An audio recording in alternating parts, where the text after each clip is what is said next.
Isang mapagpalang araw sa inyong lahat mga kabangers at mga kayanggaw.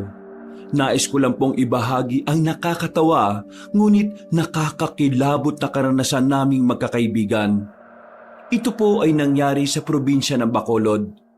Nadamay kami sa isang pangyayari na nagpabago sa aming mga pananaw.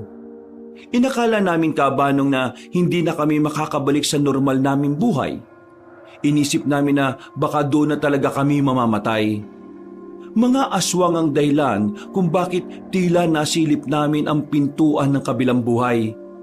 At kung papaano namin sila tinalo, subaybayan natin ang kwentong ito. Kilalanin niyo na lang po ko sa pangalang Eric. Kabanong, mga kabangers at mga kayanggaw, ito ang aking kwento. Pero bago tayo magsimula, kung maaari sana'y pindutin niyo muna ang subscribe button kung bago pa lang kayo sa channel nating ito. Mag-subscribe na rin po kayo sa iba pa nating mga channel na ang Pamela Clamil at Kabanong version 2.0. Kung wala po sa nabanggit ko ang pangalan ng channel at hindi po ang picture ko ang nakalagay sa profile pic, hindi po natin channel yon. Huwag po nating suportahan. Huwag po tayong mag-subscribe o i-unsubscribe po natin kung nakasubscribe na po tayo. Nagnanakaw po yon ng ating mga videos. Naglalambing po ko sa inyo na ang suportahan lang natin ay ang mga channel na nabanggit. Mag-iwan na rin kayo ng comment at pindutin na rin ang like button. Napakalaking tulong po sa ating channel ang gagawin niyo pong ito. Isang malaking suporta po yun sa ating channel na labis ko pong ipagpapasalamat. At ngayon, sa ating pagpapatuloy. Kailan mo pa ba tinitis ang sakit ng tiyan mo? Pambira ka naman oh. Tuwing pupunta kami rito sa bahay niyo, palagi kang masakit ang tiyan. Baka naman kasi kumain ka ng panis. Anong tingin mo sa akin? Walang pambili ng malinis na pagkain? Oo, brief nga, hindi ka makabili. Suot mo na naman yung brief ng lolo mo. Maya ka naman, patay na yun eh. Nagtitipid lang ako, no? Gaano ba kasakit ang tiyan mo, pre? Sobrang sakit eh. Lalo na kapag katatapos ko lang kumain. Pero nawawala naman siya. Kaso nabalik-balik din. Gusto ko sana magpa-check up sa bayan kaso malalaman ni mama na may ganito akong nararamdaman. Kapag nalaman niya na meron akong sakit, baka hindi na niya ako payagang lumabas-labas eh. Kilala niyo naman yun. Kahit ubo lang ang meron ka, ikukulong ka na sa bahay para magpagaling. Ayoko rito, no? Nakakabagot. Paano ka gagaling yan kung hindi ka magpapacheck up? Ano ba kinatatakot mo sa doktor? Ano ba kinatatakot mo? Doktor naman yung mama mo sa ospital ng bayan. Hindi ka talaga nakikinig eh, no? O sadyang mahina lang talaga yung utak mo? Kasasabi ko nga lang eh. Walang ibang ospital dito sa atin, sa bayan lang.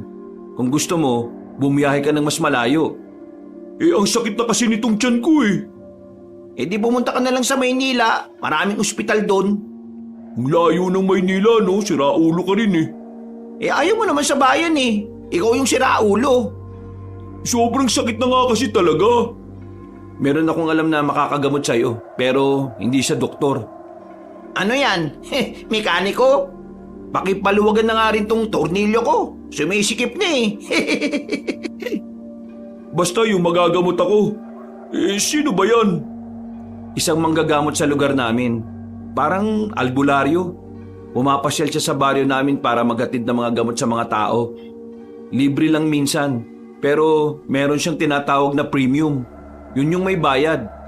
Meron daw talagang epek yun sa kahit na anong sakit. Sige, dalhin mo na ako dyan. Sakit na eh. Anong oras na oh? Gabing-gabi na. Wala na sa baryo namin yung manggagamot na yun. Putik na yan. Saan ba nakatira yun? Hindi ko rin alam eh. Pero mamaya pag nakauwi ako, kakausapin ko yung tiyahin ko, baka alam niya. Kakausapin mo yung tiyahin mo? Bakit? Close na ba kayo? Kailan pa kami naging close nun? Kakausapin ko lang siya kasi kailangan. Sa ngayon, magtiis ka na muna, Jiro. Huwag kang mag-alala, sasamahan ka namin ngayong gabi. Hindi namin iniwan si Jiro sa bahay niya nung gabing yon, Kabanong. Nasa sala lang kami habang siya ay daing ng sakit sa itaas. Mga bandang 12:00, hindi na namin siya naririnig. Sinilip namin, nakatulog na pala ang loko. Napailing na lang kami ni Marco. Sa aming tatlo kasi, si Jiro ang may pinakamalungkot na buhay. Nakakaangat man ang pamilya niya, pero madalas lang siyang mag-isa. Lahat ng kapatid niya ay may kanya-kanya ng pamilya. Ang nanay naman niya ay stay-in sa ospital, habang ang tatay naman niya ay stay-in sa sementeryo. Patay na kasi ang papa ni Jiro. Si Jiro naman, hindi niya magawang alagaan ang sarili niya. Pabaya sa kalusugan. Kaya hindi na kami nagtataka kung ano-ano na ang nararamdaman niya.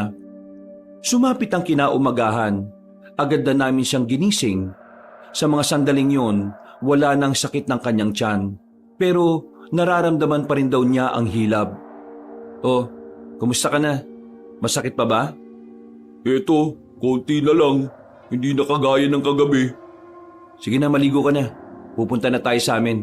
Baka nandun na yung matandang manggagamot. Mga 5 minuto lang kaming naghintay, Kabanong. Maya-maya lang din ay natapos na ring maganda si Jiro. Parang ligong itik lang. Meron pang sabon sa gilid ng tenga. Gamit ang sasakyan ni Jiro, bumiyahe na kami papunta sa amin. Hindi naman malayo. Kung tutusin ay walking distance lang naman. Pero mga tamad kasi kaming maglakad. Pagdating namin ay dumiretso na muna kami sa bahay. Kasama kong naninirahan doon ang tiyahin ko. Sa kanya kasi iniwan ng nanay ko ang bahay nang mamatay ang mga magulang ko sa sakit. Sa bungad pa lang, nakasimangot na kagad ang tiyahin ko. Iritado kagad siya nang makita kami. Ano na naman ang gagawin nyo rito, ha? Magiinuman na naman kayo? Kaya aga-aga, ikaw Eric, wala ka nang trabaho puro ka pa ilom. Tiya, hindi naman kami mag-iinom. At saka, malapit naman na ako magtrabaho Naghihintay na lang ako ng tawag. Tatawagan na lang daw kasi ako Anong tatawagan? Baka tatawanan. Ano magagawin nyo rito, ha? Tiya, kilala mo ba yung manggagamot na nagpupunta rito sa baryo natin? At bakit? Sinong may sakit? Ikaw? Nako, ang bata mo pa para mamatay. Tiya, hindi ako. Itong si Jiro.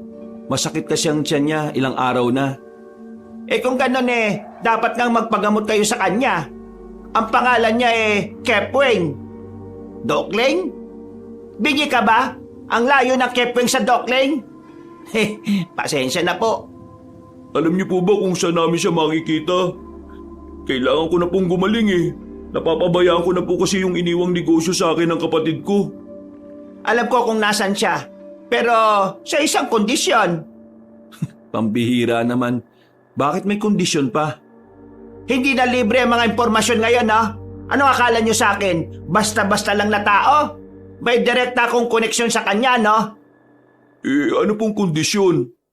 Bayaran nyo ako at ituturo ko kung saan ang bahay niya. Sige po, kahit magkano. Basta gumaling lang po ako. Sobrang sakit kasi, lalo na pagkatapos ko laging kumain. Pag-abot ni Jiro ng pera sa tiyahin ko, parang nagningning kagad ang mga mata niya. Parang nagliwanag ang paligid niya at lumapad ang kanyang ngiti. Napapailing na lang ako, Kabanong. Talaga palang ang matatanda ay mas nagiging masaya ang buhay kapag meron silang pera na binibilang. Nakatira si Kepwing sa dating Maisan. Sa dulo ng daan ito, sabay kaliwa. May nag-iisang bahay doon. Yon, kanya yon. Pambihira naman. Napakalapit naman pala. Nagbayad pa si Jiro sa'yo. Kaya malapit o malayo, kung hindi nyo alam, hindi nyo naman mahahanap yon. Nagtanong-tanong na lang sana tayo sa iba. Sayang lang ang pera. Pera lang yan. Ang pera na ibabalik. Pero ang sakit ng tiyan ko, bumabalik-balik din kaya tara na. Puntahan na natin habang hindi pa sumasakit. Buti pa itong isang kaibigan nyo nag-iisip Sige na, puntahan nyo na. Baka hindi nyo pa abutan yung matandang yon. Mag-aalmusal pa sana kami, Kabanong, pero nagmamadali na si Jiro. Dali-dali kaming naglakad papunta sa dulo. Pagliko pa lang namin, nakita na namin ang nag-iisang bahay na naroon. Maliit lang yon pero ang lawak naman ng bakuran. Maayos tingnan at malinis. Pero nang makalapit kami roon, wala namang kaming inabutang tao. Ang nadatnan lang namin ay ang mga naiwang gamit doon. Oops! Walang tao. Mukhang sasakit muna yan bago dumating yung matanda. Maghintay na lang siguro tayo rito. Maggagamot ba talaga nandito? Tingnan nyo oh. Parang mga ngalakal eh. Maraming tambak. Hindi ka makaka-relate dyan, Jiro. Hindi mo naman naranasang mga lakal eh. Mahirap lang din yung matandang yon. Kaya hindi nakapagtataka kung meron siyang sinasideline na ganito. Ako ba pinag-uusapan niya? Sino ba kaya? Bakit kayo nasa lupain ka? Nandyan na pala kayo. Mga trespasser! Ano kailangan niya? Oo, kalma lang, kalma. Magpapagamot lang po ako. Magpapagamot? Bakit? Anong sakit mo? Kayo po ba yung manggagamot na si Mang Kepweng? Oo, ako nga. Biglaan na lang sumulpot, pre. Tingin ko kanina pa siya nandun eh. Naghahanap lang ng magandang pagkakataon para sa entrance niya. Shh! Tumigil ka nga. Ali kaya! Sumunod kaya! Biglang kumalma ang matandang lalaki at pinapasok na rin niya kami sa bahay niya. Napanganga na lang ako dahil hindi yun mukhang bahay para sa akin. Parang ang tambakan ng kung ano-ano. Ang sakit sa mata ng mga gamit na kung saan-saan lang nakalagay. Pinupo niya kami sa sofa na parang isang siglo nang hindi nalilinis. Maya-maya lang ay bumalik na rin siya dala ang isang tubig na may lumulutang panggagamba. Pasensya na kaya. Hindi kasi ako nakapaganda at nakapaglinis. Tubig lang ang kaya kong ibigay sa inyo ngayon. At gagamba. He, manahimik ka. Ay, okay. Kailan pa nananakit ang tiyan mo, iha? Nung nakaraang linggo pa. Bakit siya sumasakit? Bakit ako tinatanong nyo? Di ba trabaho niyong alamin kung bakit? Ay, oo nga pala. O sige, ganito na lang. Kailan siya sumasakit? Sumasakit siya kapag tapos na akong kumain. Tapos, ilang oras siyang masakit. Nawawala rin naman. Kaso babalik ulit kapag kumain ako. Simple lang ang gamot yan, iho. Sabihin niyo kagad para makaraos na ako. Kaya sumasakit ang tiyan mo kasi kumakain ka. Kaya ang dapat mong gawin, huwag kang kumain. Ho? Wag ano? Ayos ah. Huwag akong kakain? Biro lang. Mga seryoso naman kayo masyado. Hindi naman kami nagpunta rito para makipagbiruan eh. Nandito kami para gumaling na itong kaibigan namin. Kawawa naman ho siya eh. Kung wala kayong may lalapat na magandang solusyon uuwi na lang po kami. Teka. Alam ko makakapagpagaling sa kanya. Tumalma kayo. Ang kabataan talaga ngayon, masyadong mga balat sibuyas. Kami nga noon mas malala ang joke. Biruin mo ang joke namin noon patay na ang nanay mo. Kapag umiyak ka, ibig sabihin mahinang nilalang ka. Ano nga gagawin mo para mawala ng sakit ng tiyan ko? Kailangan mo munang kumain. Ho? Seryoso ba to? Hindi na ako mukhang nagbibiro kaya dapat maniwala na kayo. Bakit kailangan kumain muna? Kailangan maramdaman niya ulit ang pagsakit ng tiyan para malaman ko ang tunay na dahilan. Sige na, bumili na muna kayo ng makakain. Mas maganda sana kung mas marami. Nagugutom na rin kasi ako Manong, gusto mo lang yata kumain Kailangan niya nga kumain ng marami. Ang kulit mo Sige na. Kakain na ako ng marami. Pambira naman talagang buhay to. Marco, bumili ka nga. Agad na nag-abot ng pera si Jiro kay Marco Cabanong.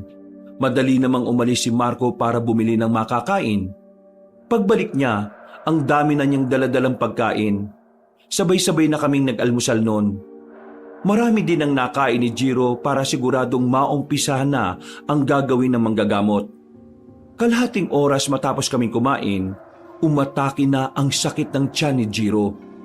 Namimilipit na siya. Agad namang kumilos si Mang Kepweng. May mga kinuha itong halamang gamot. Pati na rin mga dahon na pinanghahampas niya sa tiyan at mukha ni Jiro. Noong mga sandaling yon, iniisip namin kung seryoso ba si Mang Kepweng o nagtitrip lang. Pero hinayaan na lang namin siya kung anong magagawa niya para mapagaling ang kaibigan namin. Masakit pa ba? Oo, masakit. Wala namang nagagawa yung pagampas-ampas mo ng dahon eh. Huwag kang magmarunong bata. Wala kang alam sa ginagawa ko. Sige, tuwad. Oh? Bakit tutuwad? Wala namang bastusan. Bakit ako tutuwad sa'yo? Visit ka ba? Tumuwad ka. Para maalis natin ang sakit ng tiyan mo. Tutuwad ka ba o bahala ka na sa buhay mo? Eh ano nga gagawin mo sa akin? Basta sumunod ka na lang. Kahit na nag-aalangan, sinunod na lang ni Jiro ang inutos na matandang manggagamot. Tumuwad siya sa harapan ni Mang Kepweng. Nagulat na lang kami nang biglang lagyan ni Mang Kepweng ng sako ng bigas ang bandang tiyan ni Jiro. Pagkatapos, dinaganan nito ang kaibigan namin. Aray, aray! Anong ginagawa nyo? Nabubuang ka na ba? Ito lang ang paraan para mawala ang sakit ng tiyan niya. Biglang isang malakas at mahabang utot ang aming narinig at aming naamoy. Otik! Napakabaho ng utot mo, Jiro! Gagi! Labas muna tayo! Sige lang, iho. Ilabas mo na ang lahat ng hangin. Naipon na yan sa tiyan mo kaya yan sumasakit. Ibig niyong sabihin, kabag lang yan? Oo, kabag lang. Hindi ko alam kung bakit hindi siya makautot eh. Pero ang mahalaga, nakakautot na siya ngayon. Sabi sa inyo, magtiwala lang kayo sa akin. Diyos ko, ang sarap ng pakiramdam ko. Sarap sa pakiramdam, pero sakit sa ilong namin. Lumabas na muna kami ni Marco noong mga sandaling yon. Kahit nga hanggang bakuran, umabot ang baho ng utot ni Jiro. Mga nasa 10 minuto yata namin siyang naririnig na utot ng utot sa labas. Maya-maya rin ay nakitain na siya sa banyo ni Mang Kepweng. Bandang 10:00 na ng umaga, gumaan na ang pakiramdam ni Jiro. Kitang-kita sa mukha niya yon. Ay, success! Maraming salamat, Mang Kepweng ha. Dahil dyan, dadagdagan ko ang bayad ko sa'yo. Sobrang ginawa na ng pakiramdam ko eh. Pambihirang kapalaran talaga to. Kailangan ko lang palang umutot. Minsan kasi, nasa pag-utot talaga ang ginhawa ng buhay. O paano? Aalis na kami ha. Babalik na lang ako ulit dito kapag nahihirapan akong umutot ulit. Para dito na lang ako uutot ng matindi. Sige, utot lang ng utot. Naging maginhawa na rin ang buhay ni Jiro noong mga sandaling yon. Makalipas ang 1 linggo, hindi na muli pang sumakit ang kanyang tiyan kahit kumakain pa siya ng sandamukal. Samantala, mas naging abala naman ako sa pagtulong sa tiyahin ko sa paglalabada. Hindi pa rin kasi ako tinatawag ng inaplayan kong trabaho sa bayan. Mabuti naman at naisipan mo akong tulungan sa paglalaba ko. Ang hirap kayang kumita ng pera. Alam ko naman po yun, tiya. Nagtatrabaho din naman ako dati, di ba? At nawalan ka ng trabaho kasi inaway mo ang boss mo. Buang ka rin eh. Kahit sino naman, aawayin ng boss kapag iniinsulto na mga magulang mo. Ngayon, wala kang trabaho. Wala kang pera. Asa ka sa akin. Paano kapag nagkasakit ako? Di wala tayong kakainin.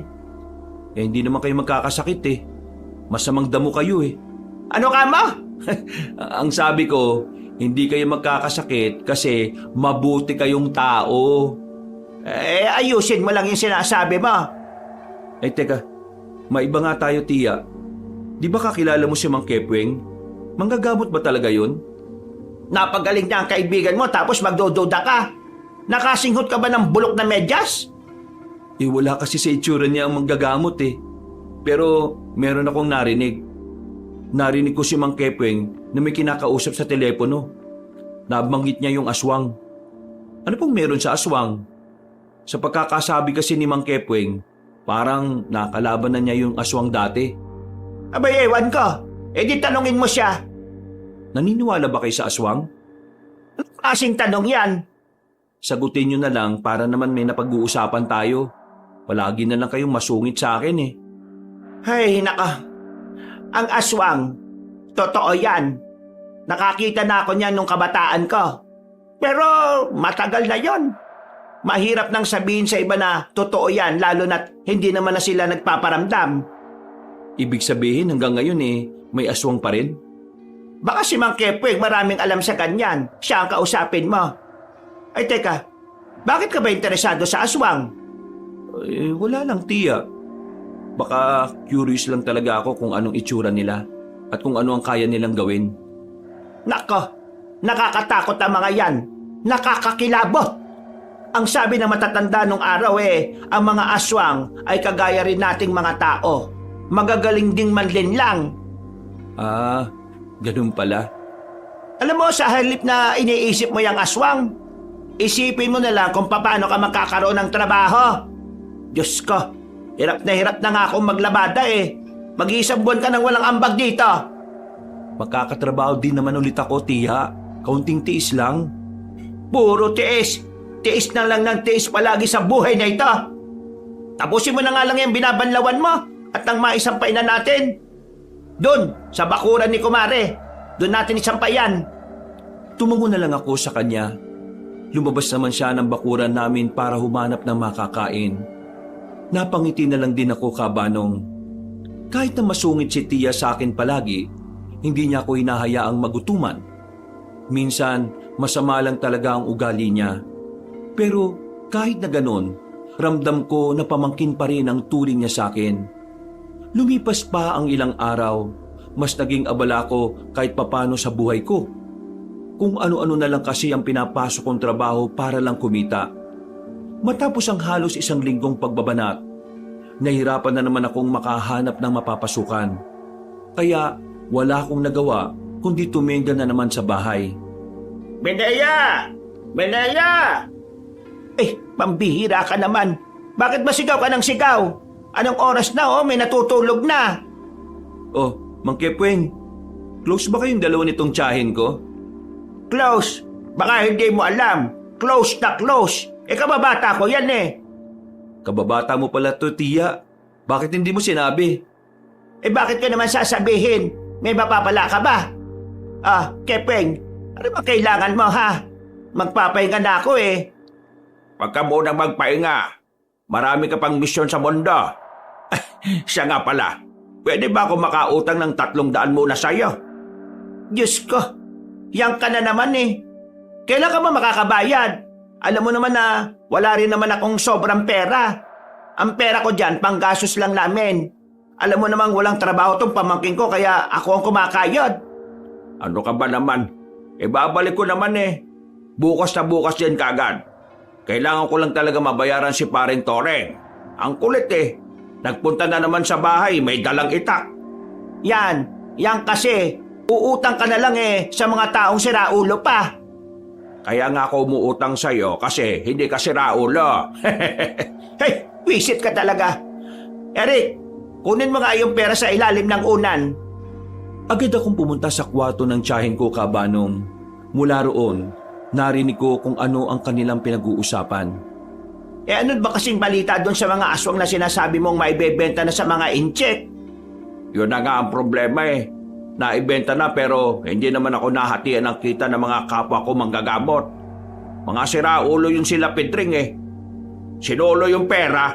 Ngayon hindi ko na mahanap. Alam mo, napakadali mo talagang maloko kahit na kailan.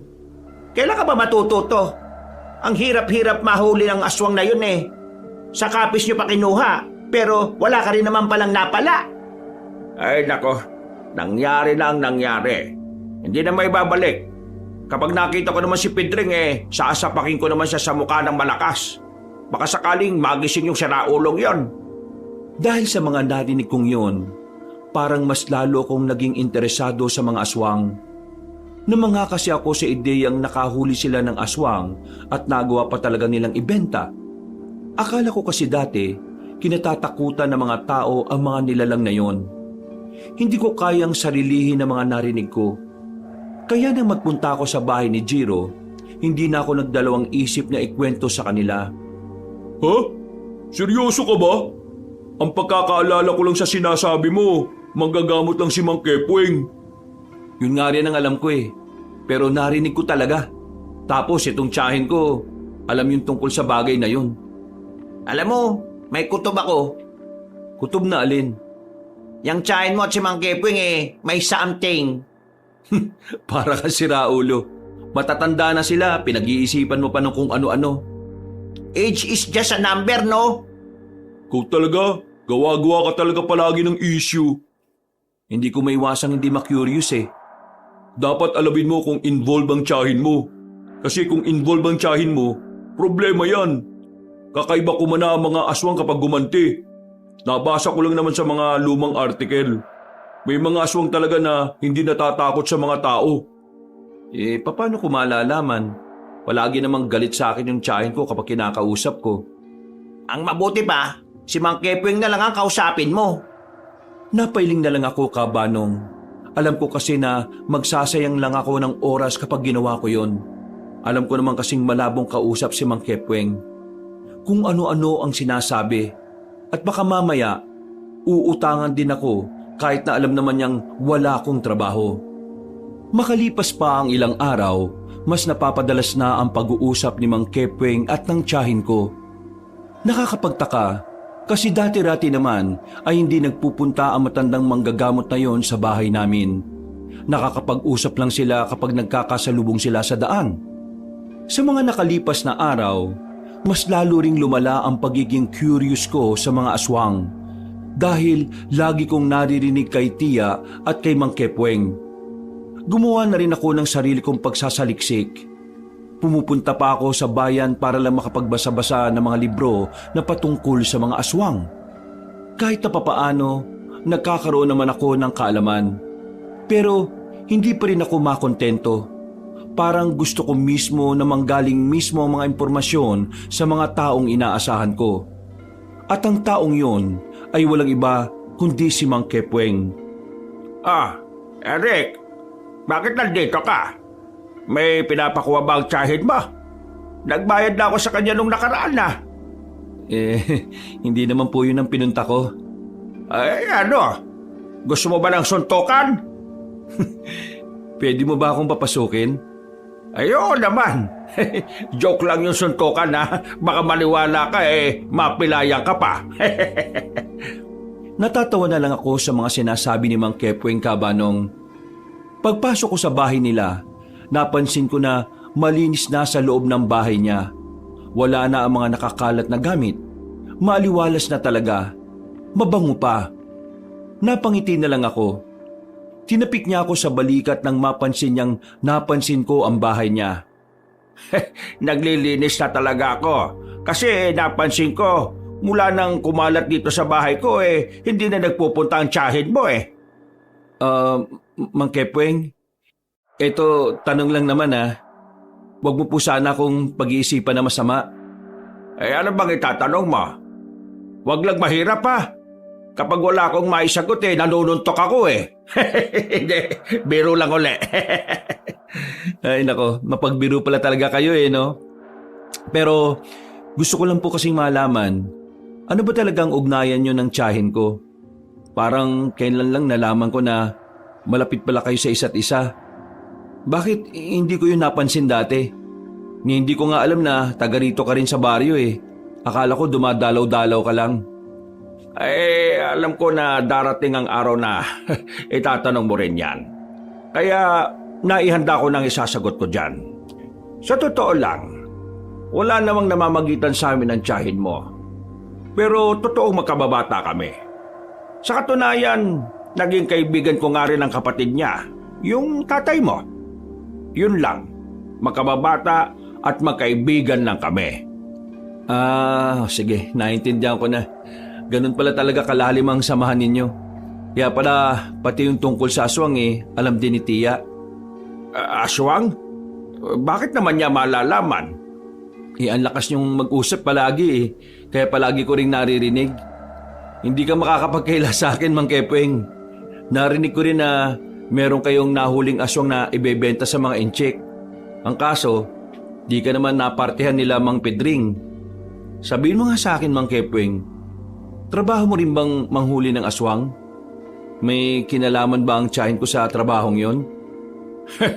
Masyado ka lang nag-iisip. Hindi ako napapraning, Mang Kepweng. Si Tia na lang ang pamilya ko. Kahit na madalas kaming hindi magkasundo, siya ang tinuturing kong huling magulang. Kaya gusto kong malaman kung may kinalaman si Tia sa trabahong yon.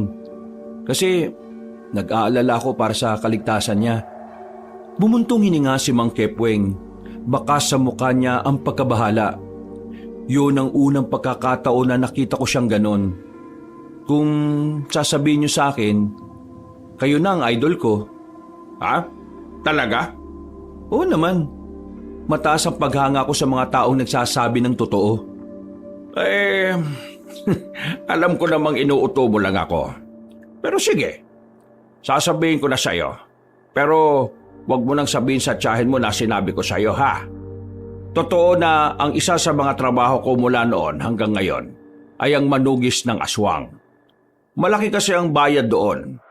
Kasi kapag nahuli mo ang aswang, pwede mong ibenta yun sa mayayaman. Ginagawa nilang pampaswerte ang mga aswang na yon. O kaya naman, sila mismo ang pumapatay. Oo, nagbabayad sila ng malaking halaga para lang maranasang makapatay ng aswang. Pero dahil naubos na ang mga aswang dito sa probinsya natin, nahirapan na ako makahuli. Kaya heto, nanggagamot ako. Si Minea, dati ko siyang kasama sa trabahong ito. Hindi ka maniniwala na dumadali rin ang aswang ang tiyahin mo noon. Tumigil lang siya kasi sabi niya, gusto na niyang magbagong buhay. At isa pa, hirap na rin siya kumilos. Bukod doon, ang pinagkakakitaan pa ng tiyahin mo ngayon may mga baguhang manunugis na kumukonsulta sa kanya. Binabayaran siya para sabihin lahat ng mga alam niya. Kapag nakikita mong umaalis ng maaga ang tiyahin mo, yun na yun. Hindi totoong paglalabada ang pinagkukunan niya ng pera. At saka, uutang ba ako sa kanya palagi kung paglalabada lang ang trabaho niya? Nakakabigla niyang pinagsasasabi niyo. Hindi ko kailanman inisip na may ganun trabaho ang tiyahin ko. Pero totoo pala talagang nagbabayad siya sa lahat ng impormasyong nalalaman niya. Pero hindi ba delikado yung buhay niya? Ngayong retired na siya, hindi ba babalikan siya ng mga aswang? Eric, ang buhay ng mga kagaya namin ay palaging nasa panganib. Anumang oras, pwede kang atakihin ng aswang. Ang mga kagaya namin, literal na kaaway ng mga nilalang na yon. Kaya manggagamot ka, albularyo, manunugis o antigero. Pero ang maganda kasi ngayon, marami nang manunugis dahil sa ginagawa ni Minea. Kaya mga aswang, lumiliit na rin ang mundo. Diyos ko, ito yata ang malaking plot twist ng buhay ko ah. Plot twist? Ang ibig kong sabihin nun, yung mga pangyayaring hindi mo inaasahan mangyayari sa buhay mo. Nasabi ko na sa iyo yung gusto mong malaman. Ngayon, ako naman ang may itatanong sa iyo. Ano ho yun? Gusto mo bang kumita ng pera kahit nanonood ka lang? Ho? Lumapad ang ngiti matapos sabihin yun sa akin. Kaya pala isasama niya ako sa lakad niya, kapalit nun babayaran niya ako. Magiging helper niya ako sa panggagamot. Madali lang naman ang gagawin kaya pinatus ko na rin kabanong. Kahit alanganing oras na, lumaga pa rin kaming dalawa. Kailangan ko rin naman kasi ng pera. Hiyang-hiya na kasi ako sa tiyahin ko. Wala ka namang ibang gagawin kundi alalayan lang ako. Minsan kasi yung ginagamot ko parang sinasapian. Makulit, malikot. Minsan nga gusto kong batukan Kung yun lang naman po ang gagawin madali lang naman siguro. Ayan na pala. Nandito na tayo. Kita mo yung babaeng yon? Yon ang gagamutin ko. Ang ganda niya na. Magaling akong pumili, no? Ho? Ay, magandang gabi sa'yo, Binibini. Nandito na ako para gamutin ka. Pambira naman, Mang Kepweng. Anong oras na? Ang usapan natin 7:00. Ay, pasensya ka na, Iya, ha? Medyo may inasikaso lang akong ibang bagay bakit? Gustong-gusto mo na bang gumaling? Ano bang masakit sa'yo? Nahihirapan kasi akong humingi. Nahihirapan kang huminga? Ibig sabihin naninikip ang dibdib mo? Baka naman kasi masikip lang yung bra mo. Dapat alisin mo muna. Uy, sinasabi mo dyan? Hindi, biro lang. Tara na, pasok na tayo. Pinapasok na kami ng babae sa loob ng bahay nito, Kabanong. Malaki at malinis. Habang umiinom kami ng kape, ay kinakausap ni Mang Kepweng ang babae. Inaalam niya kung ano ang mga naging dahilan ng paninikip ng dibdib niya. Habang nakikinig ako, napapailing na lang din talaga ako. Halatang halata kasi na nang mamanyak lang si Mang Kepweng. Iha, seryoso na ah. Kailan nagsimulang manikip ang dibdib mo? Nung may makausap akong babae sa palengke, masama ang tingin niya sa akin eh. Akala ko nga kilala ko, hindi naman. Kahapon lang yon. Kanina paggising ko, masikip na ang dibdib ko at masama na ang pakiramdam ko. May iba ka pa bang napansin sa babaeng yon? Napansin? Oo, meron. Nagalit siya dun sa isang ali nung alokin siya ng tindang bawang. Napansin ko lang na masyado siyang maldita. Biglang sumeryoso ang mukha ni Mang Kepweng. Alam kong meron siyang naisip na kakaiba. Pero pinili niyang hindi na muna yung pagtuunan. Maya-maya pa, meron nang inilabas na kung anong gamit si Mang Kepweng. May binasa na muna siyang libro na ayon sa kanya, padasal yon para sa gagawin niyang panggagamot. Yeah, huwag kang magagalit ha. Kailangan kong hilutin ang bandang dibdib mo. Huwag ka mag-alala. Hindi naman ako titingin eh. Kailangan ko lang talagang malaman kung ano ang meron dyan. Hindi ko yun malalaman kung hindi ko mahahawakan. Sigurado kang hindi mo ako mamanyakin ha? Gagamutin kita, iha. Hindi ko gagawin sa'yo yun. Hindi ko gagawin sa'yo yun. Ano ka ba naman? Diyos ko, para-paraan talaga. Eric, lumabas ka muna. Ho? Akala ko ba helper ako? Nakita ko kasing wala ka palang ganong gagawin dito kasi naninikip lang naman pala ang dibdib at masama ang pakiramdam. Pambihira. Sosolohin mo lang Sinunod ko na lang ang sinabi ni Mang Kepweng, Kabanong. Lumabas na lang ako. Na mga 10 minuto na ako naghihintay sa labas, narinig ko na may mga kumakalabog na sa loob. Kasunod noon ay malalakas na angil. Sa mga pagkakataong yon, kinilabutan ako. Lalapit na sana ako roon pero nakita ko na lang na lumabas na si Mang Kepweng. May dugo na siya sa bandang balikat. Oh, Mang Kepweng, ano nangyari? Aswang pala sa naulong babae yan Ho? Aswang? Pinlano niya ang lahat ng to para patayin ako. Ganun na pala ako kasikat para gawin niya yon. Hoy, babae! Lumabas ka dyan! Kalabanin mo ako rito! Hinamon mo pa talaga? Duguan ka na Watch and burn! Anong burn? Baka learn! Natigil lang ang pag-uusap namin nang biglang kumalabog na ang bintana. Lumabas doon ng babaeng si Elaine. Nasa mga sandaling yon, iba na ang itsura. Malayong-malayo na sa maganda nitong muka. Anong ginawa mo sa mga nakatira sa bahay na yan? Gusto mong malaman? Pwes, patayin mo ko. Sira din pala ang ulo mo no? Paano ko malalaman kung patay ka na? Ikaw na lang ang natitirang manunugi sa listahan ko. Kapag nakuha ko ng ulo mo, matutuwa sa akin si Pinuno. Hindi mo makukuha ang ulo ko. Sa taas man o sa baba. Pambihira, bastos ka pa rin sa ganitong sitwasyon? Gumilit ka nga, Eric. Panoorin mo kung paano ko pupulbusin ang babaeng ito. Sigurado ba kayong kaya niya yan? Wala ka palang tiwala sa akin no? Manood ka! Nagpatunog pa ng daliri si Mang Kepweng. Maya-maya lang umatake na rin sa kanya ang babaeng aswang. Kamao sa kamao ang labanan nila. Parang hindi babae si Elaine, pero parang hindi naman matanda si Mang Kepweng. Pareho silang malakas at mabilis. Para akong nanonood ng isang action movie na hindi nakakatamaan yung dalawang naglalaban. Totoo nga ang usap-usapan. Mahusay ka talaga Mukhang marami ka nang nalalaman sa akin Nakakahiya naman kasi wala akong alam sa iyo Hindi ba na kailangan malaman kung anong pa ang tungkol sa akin? Kasi ngayong gabi, ihatid na kita sa hukay. Pwede bang magdamit ka muna? Nakakaabalay ang dibdib mong mabuhok Muling lumapit sa kanya ang babaeng aswang. Sa pagkakataong yon ay tila kalkulado na ng aswang ang mga galaw ni Mang Kepweng. Tinamaan na siya sa dibdib at sa mukha. Agad namang itong napaatras. Hindi pa man nakaka-recover si Mang Kepweng, muli siyang nakatanggap ng suntok. Napaatras at napadikit na siya sa dingding ng bahay. Tutulong na sana ako pero hindi niya ako pinayagan.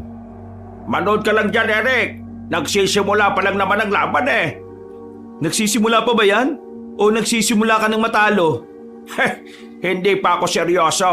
Kapag ako nagseryoso, tanggal ang panga nito. Kung ganon, magseseryoso na rin ako.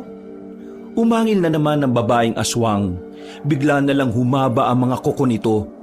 Sa pagkakataong yon ay mas lalo kong kinabahan para kay Mang Kepweng.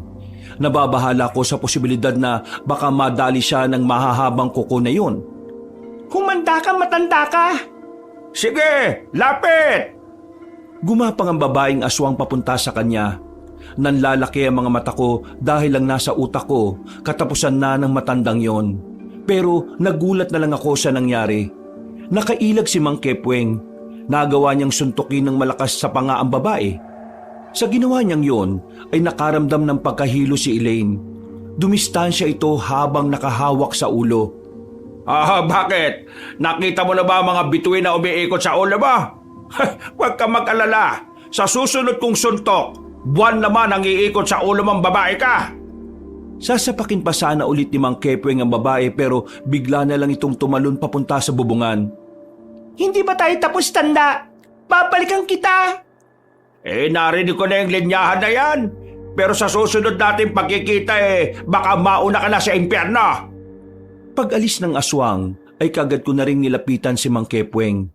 Duguan siya, pero parang wala lang yon sa kanya.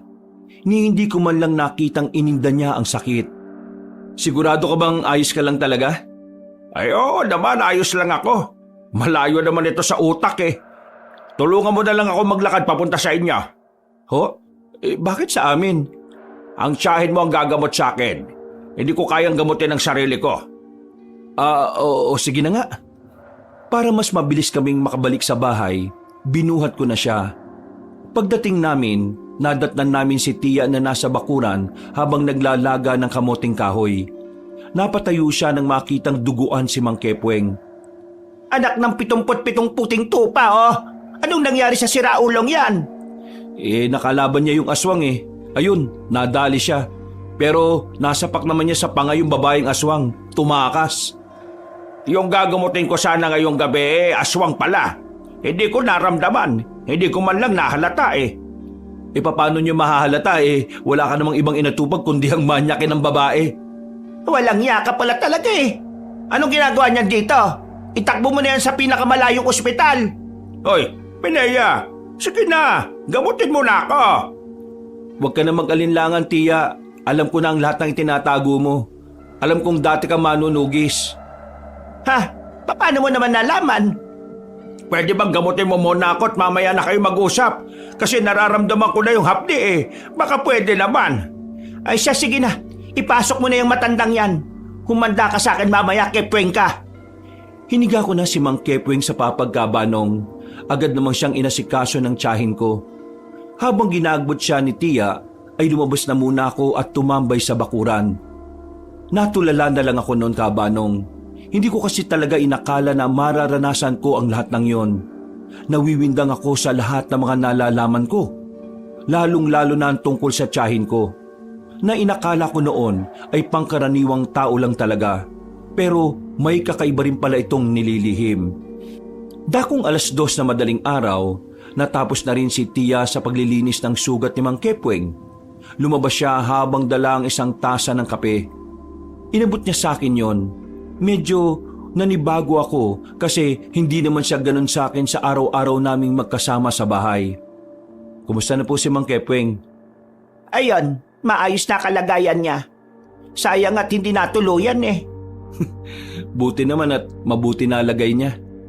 Anong nararamdaman mo kanina habang nasasaksihan ang pakikipaglaban ni Kepweng sa aswang? Siyempre, nagulat ako. Akala ko kasi normal na tao lang talaga yung babaeng yon.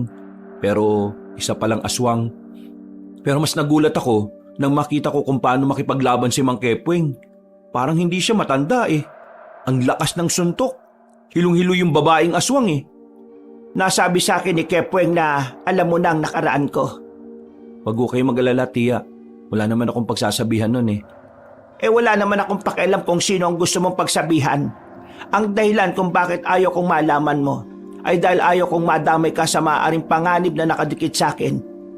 Bago namatay ang mga magulang mo, sinabi ko sa kanila na hindi kita hahayaang magkaroon ng kaalaman tungkol sa mga aswang. Pero ngayon, hindi na kita napigilan. Ang gusto ko lang, huwag kang mapapahamak. Ang sabi ni Mang Kepweng, nasa panganib ang buhay nyo. Hindi ka ba natatakot na baka isang araw bigla ka nalang atakihin ng aswang habang natutulog ka? Matanda na ako. Ang dami ko nang nagawa sa mundong ito. Kung sakali mang mangyari yon, tatanggapin ko yon. Mas nakakatakot kapag namatay akong walang dalang karangalan pag-akyat sa langit. Hindi ko inakala na may ganyan ka palang side, tiya. Ang pagkakakilala ko lang sa'yo, palagi kang iritado, buwisit na buwisit ka sa buhay. Baka inakala mo na mabait ako. Nagkakamali ka, Eric. Masungit talaga ako. Alam ko naman na hindi ka mabait. Kung ano man ang nalalaman mo, huwag mong masyadong pansinin. Kumilos ka pa rin ng gaya ng dati. At ayaw kong pag-usapan yon. Kinalimutan ko na yon. Lahat ng mga nangyayari ngayon na may kinalaman ng mga aswang, si Kepweng na ang bahala doon. Kinaumagahan, maaga kong nagising dahil sa lakas ng boses ni Mang Kepweng. Parang walang nangyari sa kanya dahil napakadaldal pa rin. Inabutan ko silang nag-uusap ni tiya. Kumuhay pa sa akin si Mang Kepweng nang makita kong nasa pintuan na. Gising ka na pala. Halika na. Sabayan mo kaming ubusin itong kamoteng kahoy. Kumusta naman po ang sugat niyo, Mang Kepweng? Huwag ka mag-alala. Gumagaling na agad. Itong tiyahin mo kasi expert yan sa panggagamot. Nung araw kasi, bigwas na kaya kita riyan. Kasasabi ko lang na ayaw ko ng pag-usapan ng nakaraan Napakamot na lang sa ulo si Mang Kepweng. Pagkatapos ng usapang yon, ay inihatid ko na rin si Mang Kepweng sa bahay nila. Ako naman ay dumiretso na lang sa bahay ni Jiro para ikwento ang mga nangyari. Pero pagdating ko sa bahay nila, inabutan ko si Jiro na parang problemado. Si Marco naman sa gilid napapakamot na lang sa ulo. Anong nangyari dyan? May problema pero ayaw pang sabihin. Saka na raw kapag ready na siya. Ha? Anong problema, pre? Pre, hindi ko alam ang gagawin ko. Gagawin sa ano? Anong nangyayari? Yung baboyan na pinapatakbo ko, pre. Lagas. Paanong lagas? Nawala? Hindi. Patay. Pinatay. Pinaslang. Dinedo. Ano? Kanina, tumawag sa akin yung katiwala ko sa baboyan. Pagbukas daw nila ng baboyan, yung mga baboy patay na. Wala nang mga dugo yung baboy, pre. Wala na ring laman loob. Ang sabi ng katiwala ko, meron siyang nakitang babae doon. Parang aswang daw eh. Mahaba ang buhok ng babae, matangkad, maputi, nakasuot ng itim na damit at pantalon na maong. Ha? Bakit alam mo? Kagabi, may nakalaban si Mang Kepweng na babaeng aswang. Nagpanggap na magpapagamot sa kanya. Aswang pala. Tingin ko, matapos talunin ni Mang Kepweng yon, naganap siya ng makakain para maibalik yung lakas niya. Kasalanan pala to ni Mang Kepweng Kung hindi niya kinilaban, hindi manghihina yung aswang. Buwang ka ba? Kung hindi niya kinalaban, baka namatay si Mang Kepweng at baka pati ako. Visit na aswang yan ah. Ako ngayon na mayayari kay kuya. Sasabihan na naman ako na wala akong kwenta. Wala kang kasalanan sa nangyari, pre. Hindi mo naman kontrolado yun Anong balak mo ngayon? Hindi ko alam. Sinabi ko naman sa nanay ko pero hindi naman naniniwala sa akin. Nasabihan pa ako nagdodroga Ay nako, hindi ko na talaga alam ang gagawin ko. Hindi mo na may babalik ang buhay ng mga baboy. Patay na yan Pero pwede silang palitan.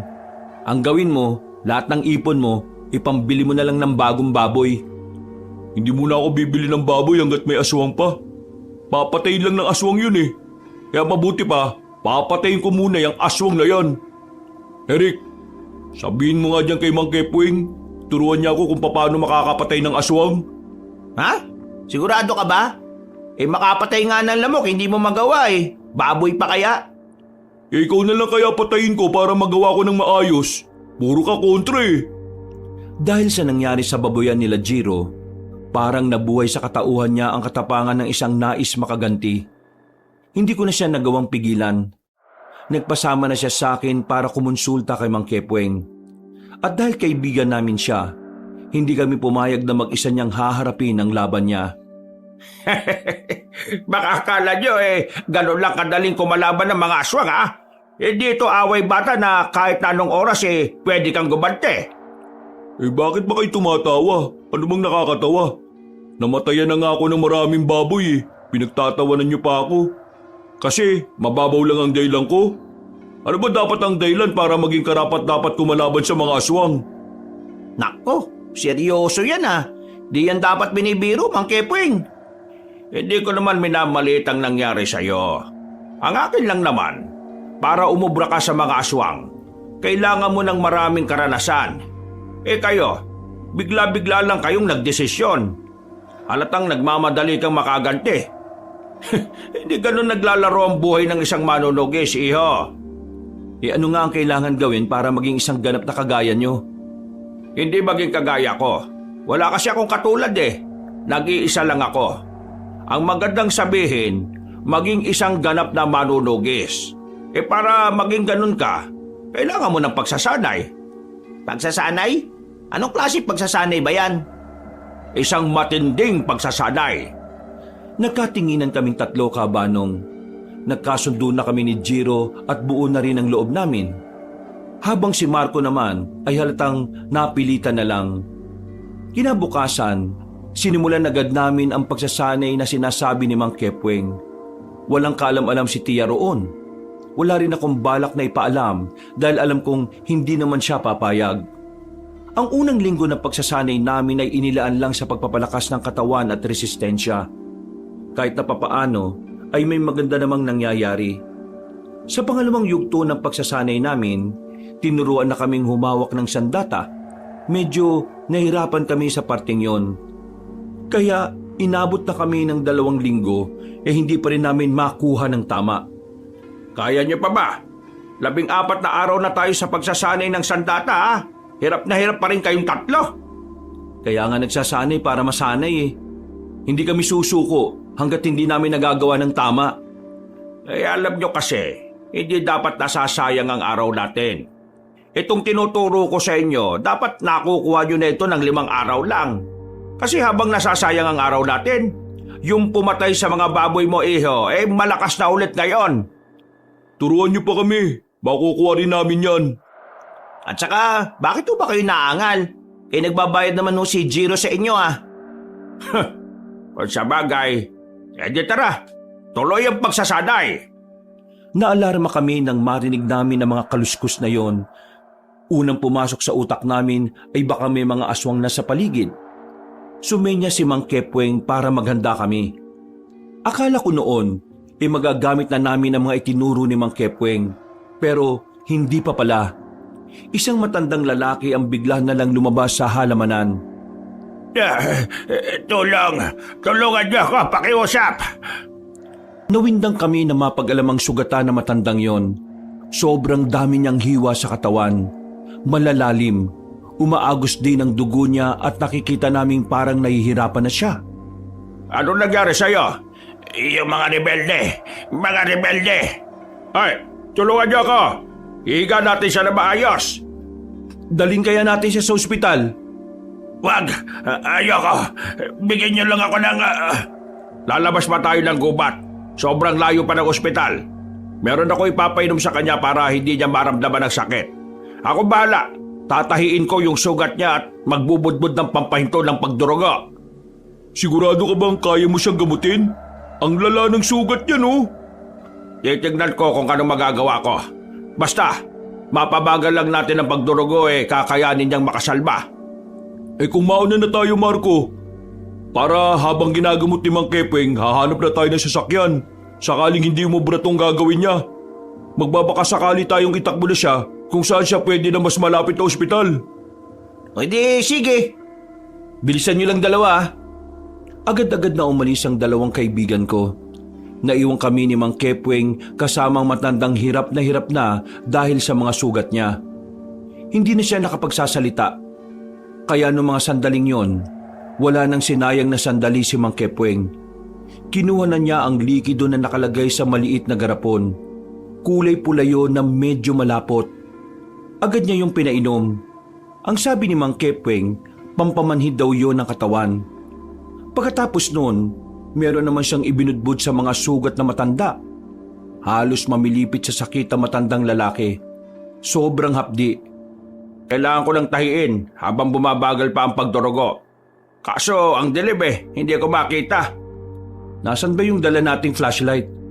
Naiwan ko sa bahay Ay, pambihira naman Meron ka bang posporo? Meron. Kukuha lang ako ng mga tuyong sanga na pwedeng padingasin. Ay sige, ako na. Bantayan mo na lang itong matandang to. Kailangan ko rin kasi humanap ng dahon ng bayabas O sige ho, bilisan nyo Nagmamadaling umalis si Mang Kepweng Kabanong. Habang ako naman, binantayan ko lang ang matandang lalaki. Nung una, akala ko hindi na niya kinaya. Bigla lang kasing hindi na siya gumagalaw. Manong, naririnig niyo po ba ako? Buisit, bakit bang tagal niyang bumalik? Makailang ulit kong inalog-alog ang matandang lalaki. Sa huli kong pag-alog sa kanya, muli siyang dumilat. Bumangon siya nang hindi man lang ginagamit ang kamay niya. Napaatras ako, natumba dahil sa pagkabigla. Para siyang patay na nabuhay. Nagpatunog-tunog pa siya ng leeg. Manong, anong nangyayari sa inyo? Ay, mabuti naman at nasakip pa ako. Akala ko mamamatay na ako Teka, paanong ayos na kayo? Kanina lang hirap na kayo Pakisabi sa kasama mo, maraming salamat. Utang ko ang buhay ko sa kanya, kaya hahayaan ko muna siya. Ha? Teka, saan ka pupunta? Baka makita ka na naman ng mga rebelde. Pagpapahinga na muna ako sa amin. Sige. Ho? Sandali lang Naglakad na siyang mabilis na parang walang nangyari. Naiwan akong windang na windang. Hindi ko alam kung paano ng isang matandang halos maghingalo na ay bigla na lang lumakas. Nasaan na yung matanda? Uy, tinatanong kita. Ho? Ang sabi ko, nasaan na yung matanda? Bakit wala na? Mang Kepweng, hindi ka maniniwala sa sasabihin ko. Yung matanda, umalis na. Ha? Anong umalis? Kritikal ang lagay nun. Anong umalis ang pinagsasasabi mo? Kaya nga di ba ang sabi ko, hindi ka maniniwala. Totoong umalis na siya. Nagulat nga rin ako Kanina kasi, parang hindi na siya humihinga. Tapos, nung binitiwan ko na siya, bigla na lang siyang bumangon. As in, parang walang nangyari. Ewan ko. Kahit ako nababaliw rin sa kakaisip kung paano nangyari yun Eric, alam kong pagod kayo sa pagsasanay. Pero itong sinasabi mo, kabaliwan talaga Ano ba talaga nangyari? Yun na nga ang nangyari. Bakit bang ayaw niyo maniwala sa akin? Paano nga ako maniniwala sa sinasabi mo? Napaka-imposible. Yan din ang naisip ko ngayon. Pero totoong nangyari. Totoo talagang nangyari. Paano nangyari yon? Diyos ko naman Mga ilang sandali lang ay nakabalik na rin si Marco at Giro. Nang malaman nila ang nangyari ay nawindang din sila. Hanggang sa makaalis na kami sa lugar na yon ay hindi pa rin maalis-alis sa isipan ko kung bakit biglang lumakas sa matandang tinulungan namin. Tahimik lang kaming nasa bakuran ni Mang Kepweng. Lumamig na ang kape na tinimpla niya para sa amin. Pero napakalalim pa rin ang iniisip ko. Ipahinga mo muna yung utak mo, pre. Kapag iniisip mo lang iniisip, baka sumakit lang ang ulo mo Oo, tama si Giro. Ang utak dapat pinagpapahinga rin. Lalo na kapag madalas mong magamit. Maliban na lang kung inutil ka. Hindi masyadong nagagamit ang utak ng mga inutil Mang Kepweng, may masama akong kutob Ano? Masamang kutob? Anong ibig mo sabihin? Tumayo ko sa harapan nila. Naglakad ako ng pabalik-balik. Hinawakan na ako ni Marco nang mahilo na rin sila sa akin. Habang ako, hindi ko pa rin alam kung tama ba ang iniisip ko. Yung matandang yon. Ay, sandali. Tumatawag yung kasamahan ka. Sandaling lumayo si Mang Kepweng. Maya-maya'y bumalik siya at bakas sa mukha ang pagkabahala. Oh, bakit? Anong problema? Para kang pinagsakluban ng langit at lupa. Tumawag sa akin yung mga kasamahan ko sa kabilang nayon. Ang sabi nila, nakainkwentro daw nila yung pinuno ng mga aswang. Oh, anong nangyari? Napuruan nila yung pinuno ng mga aswang. Mapapatay na sana nila ang kaso nakatakas. Yung pinuno ng aswang? Matandang lalaki ba? Oo, ang aswang na yun matandang lalaki. Bakit? Baka tama nga ang hinala ko. Hinala? Ano? Pabiting ka pa Yung matandang tinulungan natin kanina, isang aswang. Baka siya yung pinuno ng mga aswang kaya ganun siya kabilis gumaling. Ha? Sigurado ka ba? Teka. Sabihin na natin na pinuno nga ang aswang yon. Pero paano naman siya biglang lalakas ng gano'n na lang? Critical nga. Mang Kepweng, sabihin mo nga sa amin, ano yung likido na pinainom mo sa kanya? Pampamanhid nga. Anong likido? Anong klase? Saan gawa? Teka, bakit? Parang tamang hinala ni Eric. Yung likido kasi na pinainom ko sa matandang yun dugo ng kabayo at mga pinaghalo-halong dahon. Ibig sabihin, nakakahilom ng sugat ng aswang ang dugo ng kabayo? Hindi nakakahilom, pero may ilang kaso na ang mga aswang dugo ng kabayong iniinom para bumalik ang lakas nila. Pero sa ibang uri ng lakas lang yung pwede. Lintik. Bakit hindi ko nahalata yung kanina? Nakakainis naman Habang patagal ng patagal, patanga ako ng patanga. Wala na tayong magagawa dun. Nangyari nang nangyari. Patay na sana ang pinuno ng mga aswang kung hindi ko siya tinulungan. Ay nako, kasalanan ko talaga to Kung sumasama lang sana ako sa mga seminar nila, malalaman ko sana kung anong itsura ng pinuno nila. Ay, nakakabalas. Wisit naman talaga Pinagsisisipa ni Mang Kepweng ang mga balde sa gilid ng bahay niya, Kabanong.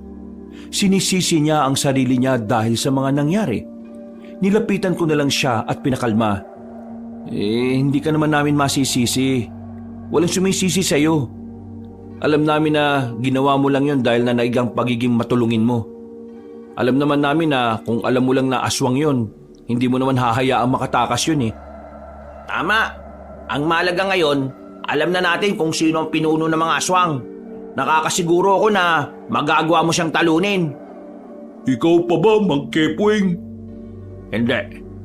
Hindi nyo naiintindihan Nagtulong-tulong ang magagaling na manunugis ng iba't ibang lugar para lang kalaban ng nag-iisang aswang na yon. Ngayon, malakas na siya ulit. Hindi ko alam kung paano pa yun matatalo. Nagawa lang nilang maisahan kanina pero hindi na yun mauulit pa. Anong gagawin nyo? Susuko ka na lang? Iiyak ka na lang dyan? Akala ko ba mahusay ka? Akala ko ba matikas ka? Iiyak ka lang dyan ng ganyan na lang? Nang wala kang ginagawa? Walang natatapos na problema kung emosyon ang uunahin natin, Mang Kepweng. Kapag nalaman ni Tiyan na nagkakaganyan ka, baka hinambalos ka pa ng gulong ng truck nun. Tutulungan ka naming maitama kung ano man ang pagkakamali natin ngayong gabi. Sa mga sinabi naming yon, ay parang natauhan naman si Mang Kepweng. Naliwanagan na rin siya. Sinamantala na rin namin ang sandaling yon para mag-isip ng mga maaaring gawin para makaiwas muna sa panganib. Sa nangyaring yun kasi, naramdaman namin na may mga paparating na kaguluhan, lalo na't mukhang kilala ng pinuno si Mang Kepweng. Sa bahay ni Mang Kepweng kami natulog.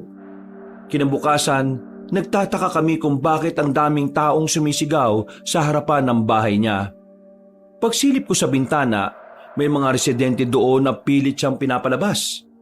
Galit na galit ang mga yon na kung makakaharap lang siguro nila si Mang Kepweng ay baka dinumog na nila. Mang Kepweng, gising! Uy! Bakit ba? Ang daming tao sa labas. At ano yung sinasabi nilang manluloko ka? Peking manggagamot ka raw. Umamin ka nga sa amin. Ano na naman katarantaduhan ang ginawa nyo? Diyos ko, gigil na gigil sila. Ano ba, Mang Kepweng? Anong meron? Kinailangan namin munang umalis ng bahay ni Mang Kepweng para makaiwas sa galit ng mga tao. Nagpunta na muna kami sa bahay ni Jiro. Doon na muna namin pinalipas sa mga oras. Napapailing na lang si Mang Kepweng pero hindi siya nakatakas sa mga tanong namin kaya napaamin din siya sa bandang huli. Totoo naman ang mga sinasabi nila. Hindi sila gumaling sa mga sakit nila dahil hindi naman ako totoong manggagamot. Nanloloko ka ng tao? Yun yung sideline ko lang naman. Pero huwag kayong mag-alala. Wala namang masamang dulot sa katawan ng tao yung mga pinainom ko sa kanila. Parang subok-subok lang kung gagana. Ganon. Lakas din naman pala ng amats mo, Mang Kepweng eh. Bakit ka nanloloko ng tao? Para kumita. Hirap nang mamuhay ngayon eh. Kapag lumabang ka ng patas, talo ka. Mindset mo pang kriminal eh. Kriminal ka ba? Malamang hindi. Buwang ka yata eh. Galit na sa'yo yung mga tao. Yung iba sa kanila, taga-ibang lugar pa. Kaya magiging most wanted ka na rin sa ibang baryo. Sa madaling sabi, matitigil na rito kalokohan mo kasi wala naman niniwala sa'yo eh. Naiintindihan naman namin na kailangan mo ng pera. Pero sana, tinuon mo na lang ang atensyon mo sa panghuhuli ng aswang. Mas delikado kasi yon kaya umisip ako ng sideline. Hindi naman ako masamang tao eh. Mabuti talaga ako.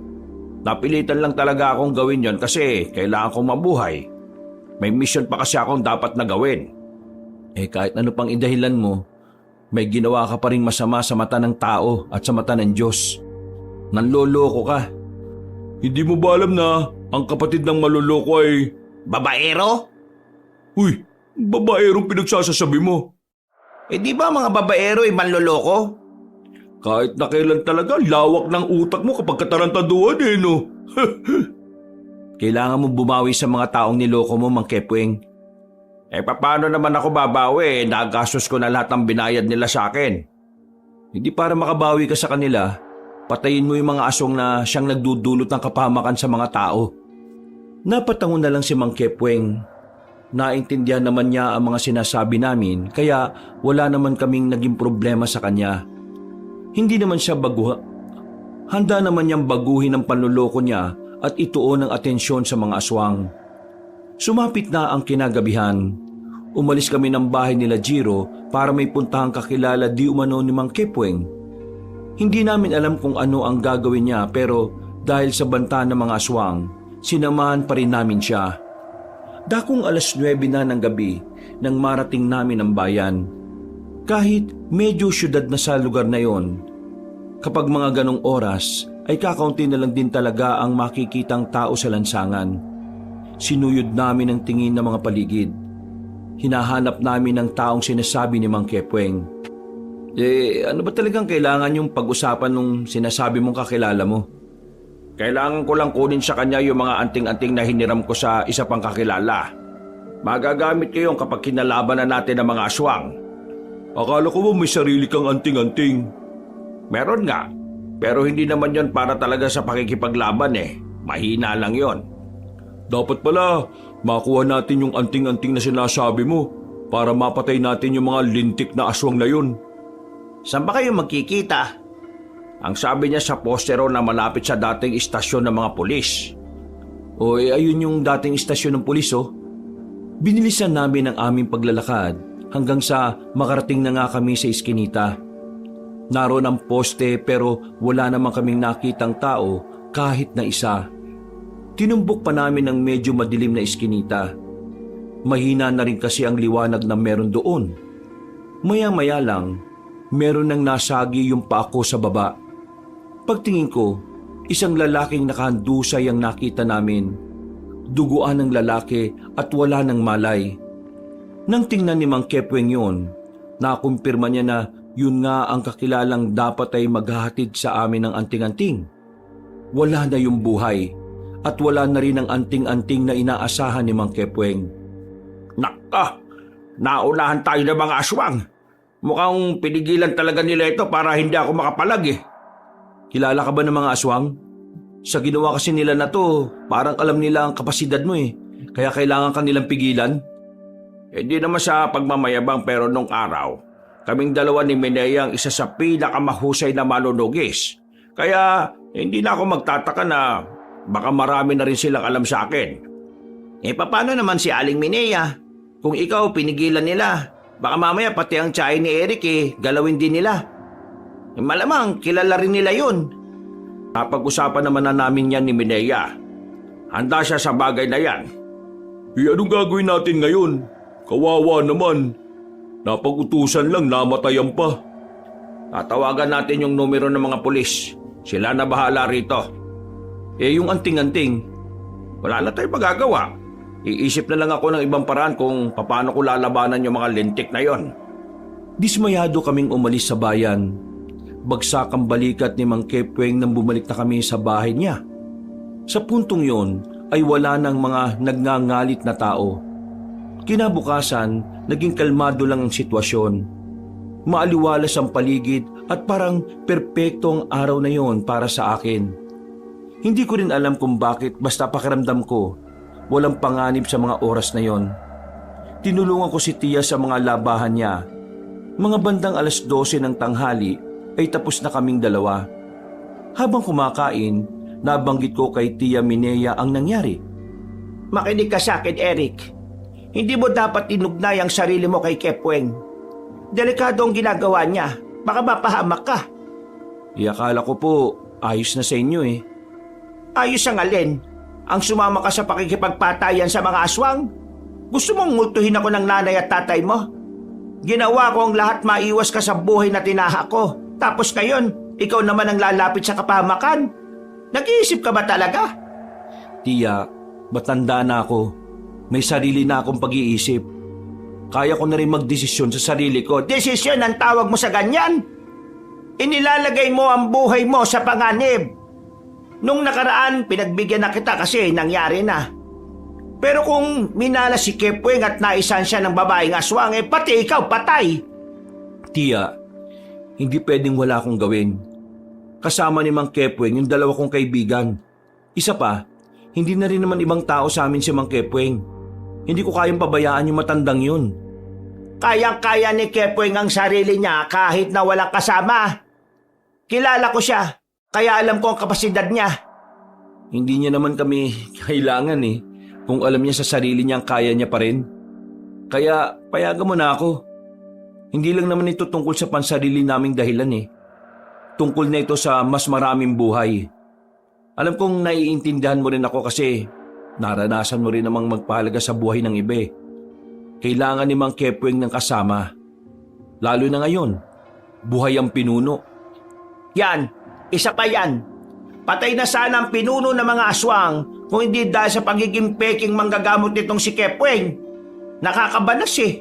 Yung iba, hindi magamot. Tapos yung pinuno ng aswang nagamot niya. At teka, alam yung peking manggagamot siya? Malamang. Wala namang naitatagong lihim sa akin na matandang yun eh. Napabuntong hininga na lang si Tia. Tumingin siya sa akin ng seryoso. Bahala ka na sa buhay mo, Eric. Basta ako, sinabihan na kita. Tia, may malaking problema ngayon si Mang Kepweng eh. Wala siyang magagamit na anting-anting na mas malakas. Meron akong alam na solusyon dyan. Puntahan mo si Kepweng. Sabihin mo pinapatawag ko siya. Pagkatapos ng pananghalian, ay wala na akong sinayang na oras. Tumakbo ko patungo sa bahay ni Mang Kepweng. Sakto namang naroon siya, pati na rin ang dalawa kong kaibigan. Agad naman silang sumama sa akin. Bandang 1:00, naglakad na kami paalis.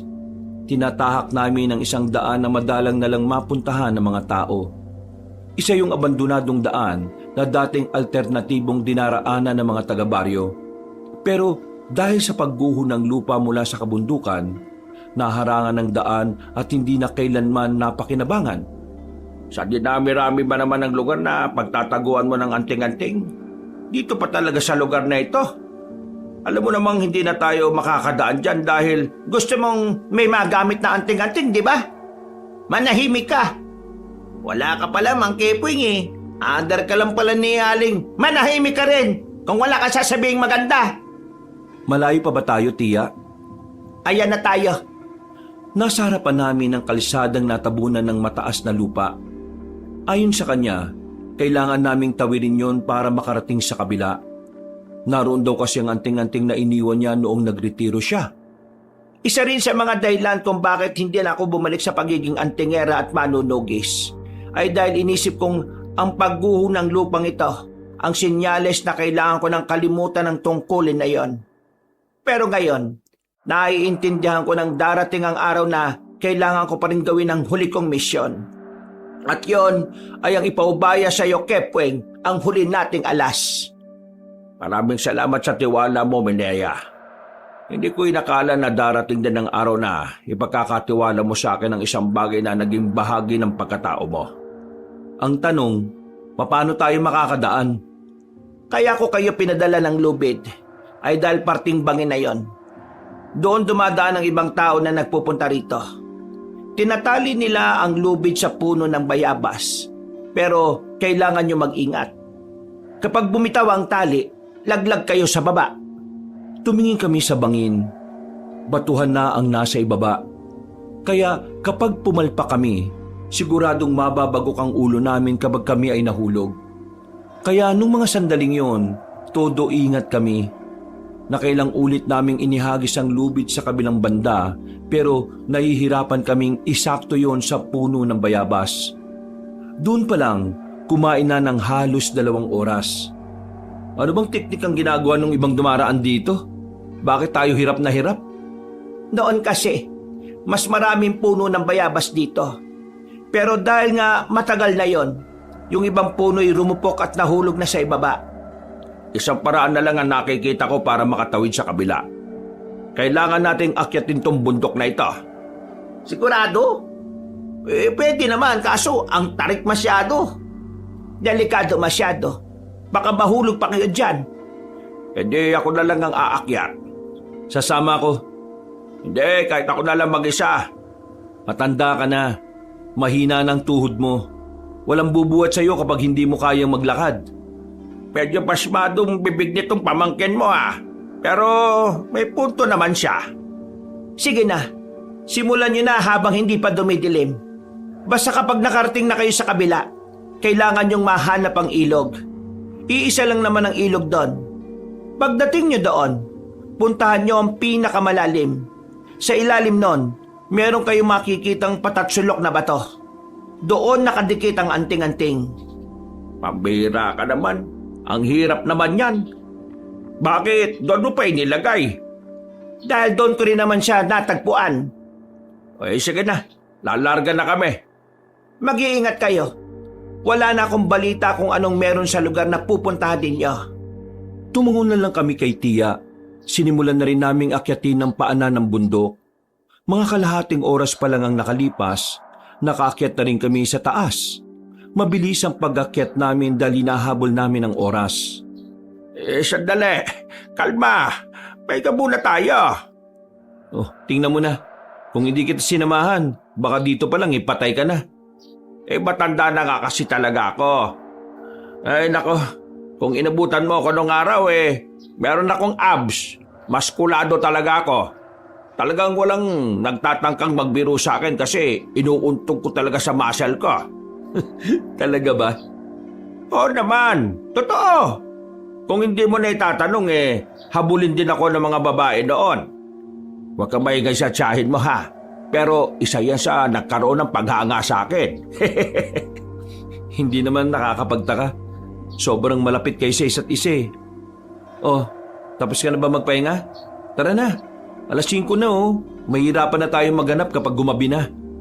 Nauna na akong naglakad kabanong.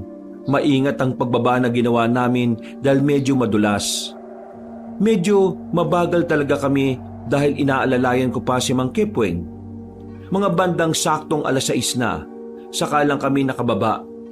Hindi ko alam pero bigla na lang bumigat ang pakiramdam ko. Parang may negatibong enerhiya ang lugar na yon para sa akin. Bakit? Hindi ko alam. Parang sumama ang pakiramdam ko. Hindi ako komportable Normal na maramdaman mo yan. Matagal-tagal na rin kasing abandonado tong lugar na ito. Kahit na gano'n na ang nararamdaman ko, ay tumuloy pa rin kami kabanong. Hindi rin naman nagtagal, nakita na rin namin ang ilog.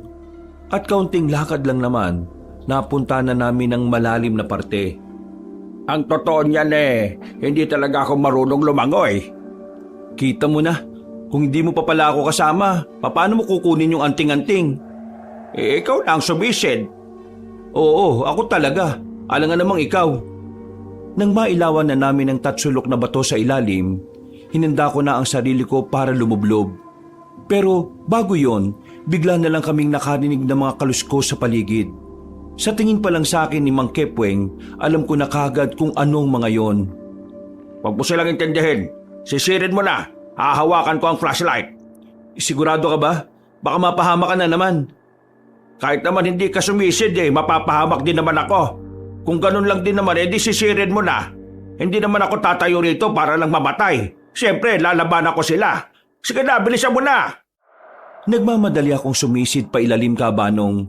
Nang makapa ko na ang tatsulok na bato, meron akong nakita roon na kumikislap. Malakas ang kutob ko na yun na ang anting-anting. Ang kaso, nang subukan kong kunin, masyado siyang madikit. Kaya kailangan kong lakasan ang pagkuha. Pero biglang nawala ang ilaw na nakatutok sa akin. Napapalaban na pala kasi si Mang Kepweng. Kaya naman kahit madilim na at wala na akong makita sa ilalim, ginawa ko makakaya ko para makuha ang anting-anting. Mabilis akong umahon. Nakita ko si Mang Kepweng na pinagtutulungan na ng mga aswang. Mang Kepweng, saluhin mo! Kumikinang-kinang na ang anting-anting na hugis buto ng sampalok. Nang masaluyo ni Mang Kepweng, nagliwanag ng bahagya ang paligid. Nasilaw ang mga aswang. Pag-alis ng liwanag, nakita ko na lang na biglang lumakas si Mang Kepweng. Pinagsasasapak at pinagsisisipa niya ang mga aswang. Parang hindi na siya matandang nirarayuma. Mas mabilis siya kumpara nung nakalaban niya yung babaeng aswang. Dumistansya ang mga aswang nang mapansin nilang hindi nila kaya si Mang Kepweng. Maya-maya lang, may isa pang aswang na lumabas mula sa gilid. Boses pa lang nito, kilalang kilala na namin. Ang lakas din naman ang loob mong umapak dito sa lugar namin mga aswang. Lugar? Kailan nyo pa naging pag-aari ito? Ha! Ang kakapal din ng mga mukha nyo no? Dito ka na mabubulok, Kepweng. Isang malaking pagkakamali na pumunta ka rito. Tingin mo ba'y pupunta ako rito para lang mamatay? Pumorma si Mang Kepweng, bagay na pinagtaka naman ng babaeng aswang. Habang ako naman, nasa gilid lang. Ginaw na ginaw. Nanunood sa kanila at hindi ko alam kung anong gagawin. Hindi ako makakilos dahil sa lamig ng tubig. Eric, diyan ka na muna. Tatapusin ko lang itong babaeng ito. Pwede bang bilisan mo na? Nilalamig na ako eh. Hindi na nagsayang ng oras si Mang Kepweng. Nagmamadali na itong nilapitan ng mga aswang sa gilid. Walang kahirap-hirap niyang pinabagsak ang mga yun gamit lang ang kanyang kamao. Kinabigla ni Elaine ang nakita niya. Pero sa halip na umalis, mas lalo itong nagkaroon ng dahilan para lumaban. Gumapang sa batuhan si Elaine. Lumundag ito ng mataas papunta kay Mang Kepweng. Pero hindi nagtagumpay ang babaeng aswang. Nasuntok siya ni Mang Kepweng sa sikmura. Dahilan para mapabagal ang kilos nito. Bakit parang lumakas kang matanda ka? Sabi ko naman kasi sa iyo hindi ako nagpunta rito para mamatay. Nagpunta ako rito para pumatay. Pumatay ng aswang! Ganyan ba talaga kapag nagkakaroon ng anting-anting? Yumayabang at dumadaldal? Si Mang Kepweng naman ang umatake. Pinagsusuntok niya si Elaine. Makailang ulit itong tinamaan sa mukha kaya naman namagana ang kaliwang mata nito. Hindi pa nakontento si Mang Kepweng. Binalibag niya rin ng maraming beses ang babaeng aswang hanggang sa mahirapan niya itong makabangon. Isang malaking pagkakamali na nakita mo ako rito, Elaine. Katapusan mo na ngayon. Sayang ka Maganda ka pa naman sana. Papatulan sana kita kung hindi ka lang aswang Nagawa pang tumawa ni Mang Kepweng. Bumwelo na siya at saka sinuntok sa dibdib ang babae. Sa lakas ng suntok niya ay nabali ang buto ng aswang. Pagbagsak nito ay siya ring binawian ng buhay. Napapabuntong hininga na lang si Mang Kepweng. Sa pagkakataong yon ay nagawa ko na ring gumalaw para lumapit sa kanya. Alis na tayo. Nilalamig na ako. Marami sila rito. Kailangan muna natin magtago. Kaya mo naman na sila, di ba? Kasi may anting-anting ka na. Hindi ko pa nakakabisado ang anting-anting kaya baka pumalya ako sa susunod na laban. Makinig ka na lang. Yayakapin na lang kita ng mahigpit para mag-init ka. Kadiri ka. Hindi na namin hinintay pang may makakitang ibang aswang sa amin. Nagmamadali na rin kaming umalis at naghanap ng pwedeng matataguan. Malayo-layo pa kami sa lagusan para makabalik kina Tia. Kaya tahimik lang kaming nagkukubli sa mataas na halamanan. Malakas pala talagang anting-anting ng tiyahin mo. Kakaiba ito. Hindi na ako magtataka kung bakit walang makatalo sa kanya noon. Tingin nyo, papalag na kaya yan doon sa pinuno ng mga aswang? Ano nga ulit ang pangalan nun? Irong ang pangalan niya, sabi ng mga kasama ko.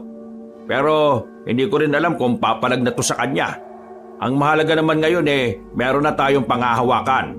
Kailangan ko lang malaman kung ano talagang kalakasan at kahinaan ng anting-anting na ito. O Eric, dito na magsisimula ang tunay na laban ha. Hindi basta-basta ang pinuno nila. Mamamaalam ka na ba? Tinawanan na lang ako ni Mang Kepweng nung mga sandaling yon. Hindi na kami nagsayang ng oras. Inakyat na namin ulit ang bundok at ligtas naman kaming nakababa. Nakahinga sila ng maluwag nang makabalik kami na dala ang anting-anting. Sinabi namin agad sa kanila kung ano ang nangyari. Kung ganon, malaki palang posibilidad na ang lugar pala sa likod ng harang na ito maaring lugar na ng mga aswang? Yun ang sinabi-sabi ni Elaine. Kaya nga, hindi na tayo mahihirapang hanapin sila. Dahil halos kalapit lang din sila ng tinitirhan natin. Handa na ba talaga tayo? Wala na ba talagang tutulong sa atin? Naiintindihan ko naman na may anting-anting pero ikaw lang yun, Mang Kepweng. Paano naman kami mga pangkaraniwang nilalang lang? Huwag kayong mag-alala. Magpapadala ako ng sulat sa iba ko pang mga kasama. Susubukan kong kumbinsin sila ulit. Umuwi na lang muna kami sa bahay ni Jiro. Malaki-laki naman yon kaya ayos lang naman na naroon kaming lahat. Napag-usapan na rin kasi namin na magsasama-sama na kami para pagandaan ng laban. Nung gabing yon, nakapagpahinga naman kami ng maayos. Pero hindi pa rin mabura-bura sa utak ko ang nangyari. Nagawang patayin ni Mang Kepweng si Elaine gamit lang ang kamao. Iniisip ko kung magagawa niya rin ba yon sa pinunong aswang na si Irong. Kinabukasan paggising ko, wala na sa bahay si Mang Kepweng. Nakita namin siya sa labas kasama si Tia Minea. May mga ipinapaliwanag sa kanya ang tiyahin ko. Himala naman na seryosong nakikinig sa kanya si Mang Kepweng na parabang isang bata. O Tia, bakit ka narito?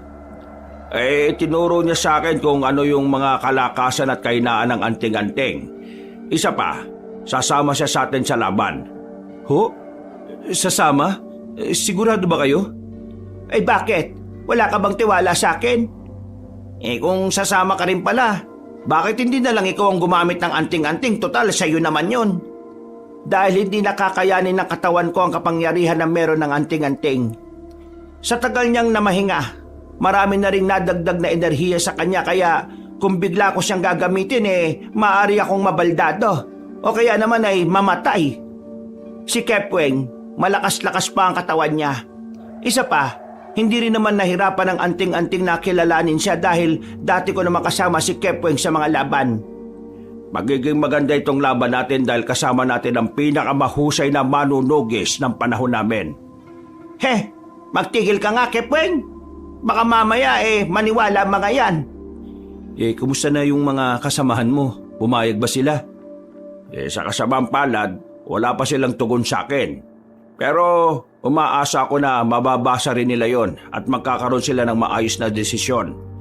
Sa ngayon, kailangan na muna nating paghandaan ang paparating na gabi. Bakit? Aatake ba mga aswang? Isa na namang manggagamot ang biniktima ng mga aswang kaninang madaling araw base rito kay Minea. Kaya nakatitiyak kami na iisa-isay na rin nila tayo. Nilaan namin ang araw na yon para sa sandaling pagsasanay. Makalipas ang buong maghapon, binigyan na kami ni Mang Kepweng ng tigisan naming sandata. Habang si Tia Minea namin, tanging latigo lang ang gamit niya. Noong mga sandaling yon, aminado akong kakaiba ang kaba na nararamdaman ko. Ano naman kasi ang alam namin sa pagiging manunugis? Mga simpleng magkakaibigan lang kaming tatlo. Habang ang dalawang matandang kasama namin ay tinaguri ang mahuhusay sa larangan nila. Pero kahit na may pangamba sa dibdib ko, pinilit kong kalimutan yon. Bandang 6:00 ng gabi, lumarga na kaming 5. Wala kaming tsak na direksyon. Ang pakay lang namin makita ang mga aswang at pigilan sila sa kanilang pag-atake. Sandali lang. Bakit? May aswang na ba sa paligid? Napatingin kami sa paligid ng kagubatan. Tinutukan namin ng ilaw ang gilid-gilid pero wala pa naman kaming nakita. Uutot lang ako. Sira ulo ka talaga kahit na kailan. Binatukan ni Tia Minea si Mang Kepweng. Napakamot naman ito sa ulo. Sa aming pagpapatuloy ay narating na rin namin ang abandonadong daan. Inakyat namin ang bundok. Makalipas lang ang halos 1 oras, nakababa na ulit kami. Nakatapak na kami sa hinihinala naming lugar ng mga aswang. Kaya naman mas lalong tumaas ang aming kaba. Kung ano man ang iba niyong iniisip, huwag niyo munang isipin. Ituon niyo ang atensyon niyo sa mga oras na ito. Papalapit na tayo sa lugar nila. Hindi nagtagal, nakarinig na kami ng malalakas na hiyaw mula sa kung saan. Ang sabi ni Tia Minea, kumpirmadong mga aswang daw yun. Humihiyaw daw ng ganun ng mga aswang para tawagin ang iba pa nilang mga kasama. Sa ideya pa lang na mas marami sila kumpara sa amin, alam na naming madedehado kami. Pero kapag nakikita ko si Mang Kepweng at Tia Minea na parabang hindi man lang kinakabahan, kahit papaano'y napapanatag ang kalooban ko. Nagtiwala na lang ako sa kung anuman ang magagawa nila sa laban na yon. Dito pala naglulungga ang mga hinayupa ka. Sa wakas, nakita na rin namin kung saan ang mga aswang. Isa yung malawak na kapatagan. Naglagay lang sila ng mga tent na nagsisilbi nilang tulugan. Hindi bababa sa 15 aswang ang naroon. At ayon pa sa 2 matanda, wala pa roon ang pinuno ng mga aswang. Hindi ko nararamdaman dito yung pinuno nila. Ibig sabihin, may pagkakataon tayo para lagasin ang mga yan. Mamadaliin lang natin, kaya ihanda niyo ang sarili ninyo. Mamadaliin? Bakit? Superhero ba tayo para matalo natin kaagad ang mga yan? Basta't wala kayong gagawing sariling desisyon ha. Mapapatay natin ang mga yan. Pagbilang ko ng 3, lalabas tayo at lulusubin natin sila kaagad. 1, 2, 3, lusob! Naunang lumabas si Mang Kepweng at agad din naman kaming sumunod. Nang makita kami ng mga aswang na naroon ay agad silang naalarma. Sabay-sabay silang nagpalit ng anyo. Hindi nagtagal, lumusob na rin sila sa amin. Si Tia, winasiwas niya ng maayos ang kanyang latigo. Kami naman ay dumistansya ng bagya para hindi kami mahagip. Sa tuwing may tatama ang aswang si Tia Minea, parang napapaso umang yon sa sobrang hapdi. Si Mang Kepweng naman, pambihira ang bilis. Ang galaw ay tila kalkuladong kalkulado. Oh, tayo naman! Ito na pagkakataon ko para makaganti sa mga salot na yan. Para ito sa mga baboy namin! Sugod! Nilapitan ko ang aswang na nasa harapan ko. Tinatad ko siya ng maraming taga. At sa mga sandaling yon, nagawa ko rin siyang patamaan. Mas lalo kong ginanahan. Ang kaba na kumakain sa sistema ko ay parang bigla na lang naglaho. Hanggang sa hindi ko na namamalayan, nakakatatlong aswang na pala ang napapatay ko. Habang ang 2 kaibigan ko naman ay nasa maayos na kalagayan pa rin. Si Tia at Mang Kepweng, kalmadong-kalmado pa rin. Parang minamani-mani lang talaga nila ang pakikipaglaban sa mga yon. Makalipas sa mga halos 10 minuto, ang ibang aswang ay sumuko na rin. Pero halos kalahati sa kanila ay nakabulagta na sa lapag. Nasugatan din naman kami ng mga kalmot nila. Pero mga daplis lang yon na hindi rin naman nakapagdulot ng matinding sakit sa katawan namin. Eto na yon? Hindi man lang ako pinagpawisan? Mamaya, hindi ka lang basta pagpapawisan. Duduguin ka pa. Huwag kayo masyadong maging kampante ha, Marco. Mga abubot lang ni Irong ang kinalaban natin. Mababang uri ng aswang lang ito. Mababang aswang lang sila sa lagay na yan?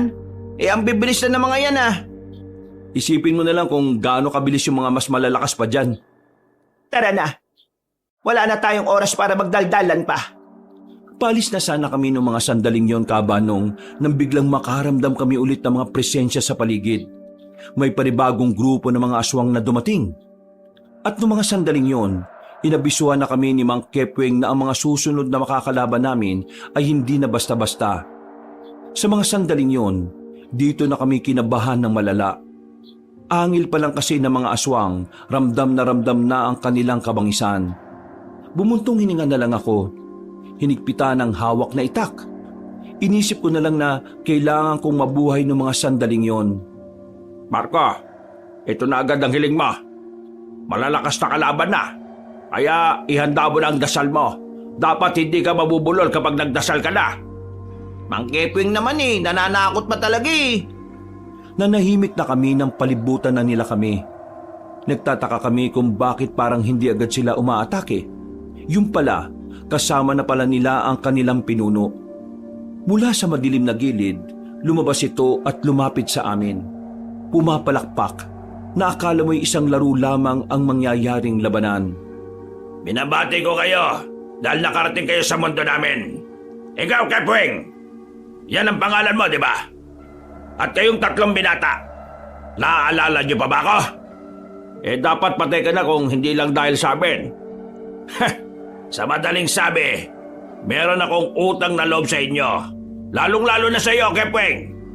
Kaya naman, ngayong gabi ay hindi pumasok sa isipan ko na makipaglaban sa inyo.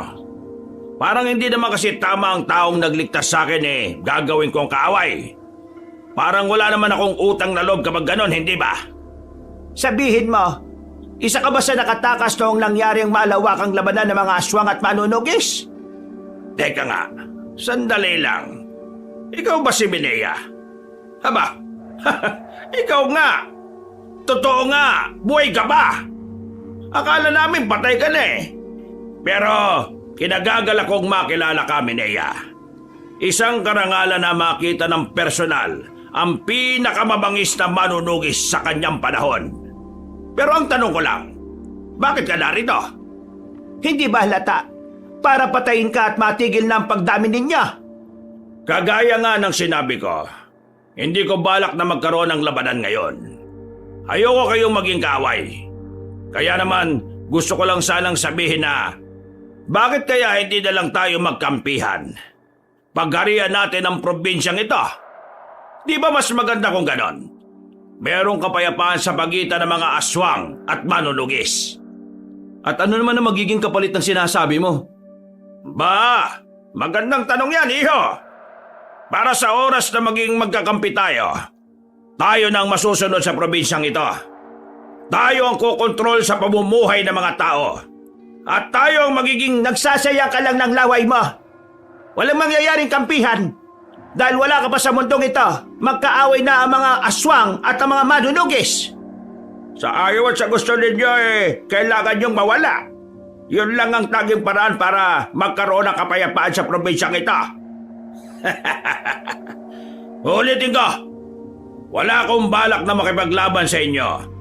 Dahil hindi mo kami kakayanin, lalong-lalo na si Mang Kepweng. Wala to! Duwag! Sabi nga nila, kung hindi mo kayang talunin, gawin mong kaibigan, saka mo traidorin. Lumang tugtugin na yan, boy! Narinig mo naman siguro mga kasama ko. Kaya wala kang aasahan sa amin. Ang mabuti pa, ihanda mo na ang sarili mo dahil magtutos tayong dalawa ngayon. Nang walang ano-ano, mag-isang lumusob si Mang Kepweng papalapit sa aswang na si Irong. Agad na nagpulasa ng mga aswang. Pati ang pinuno ay dumistansya na rin. At sa mga sandaling ito, muling nagsimula ang labanan. Hinabol ni Mang Kepweng ang pinuno, habang kami naman ay naiwan para harapin ang aswang na nakapalibot sa amin. Kalba lang, mas lalo kayong hindi makakakilos ng maayos kung iniisip niyong matatalo kaya. Ayan na! Lumundag ang mga aswang patungo sa amin. Sa bilis nila ay hindi agad kami nakailag. Tinamaan ako sa braso. Umagos agad ang dugo. Buti na lang ay hindi naman sobrang lalim. Ang mahalaga sa akin noon ay naitulak ko si Jiro at Marco para hindi sila ang tamaan. Mga ilang sandali pa, si Tia naman ang inatake nila. Kahit veterano at biyasa na talaga ang tiyahing ko, kitang-kita na nahihirapan din siya. Bukod kasi sa may edad na talaga siya, mas mabibilis at mas mababangis din ng nakakalaban niya. Kaya naman sinamahan ko si Tia sa 6 na aswang na kaharap niya. Habang 4 na aswang naman ang kay Jiro at Marco. Malakas ang loob ninyo porque matanda na ako at wala nang anting-anting? Pues, nagkakamali kayo.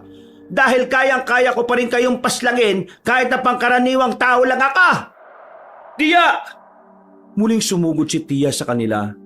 Hinagupit niya ng gamit niyang latigo. Nagawa naman niyang talunin ng 6 na aswang. Pero sugatan pa rin siya dahil sa nangyaring laban. Habang si Jiro at Marco naman ay tinulungan ko na rin kalabanin ng 4. Kalaunan, natalo rin namin yon. Pero sa aming 4, ako na lang ang hindi masyadong sugatan. Eric, sundan mo si Kepweng. Masama ang kutob ko. Paano ka, Tia? Pre, kami nang bala sa kanya. Kaya pa naman namin kumilos eh. Oo nga, kaunting updi lang naman to sa amin. Sige na. Wala na akong sinayang na sandali. Dali-dali na rin akong tumakbo, papunta sa direksyon ni Mang Kepweng. Pagdating ko roon, nakita kong dihado na si Mang Kepweng sa laban.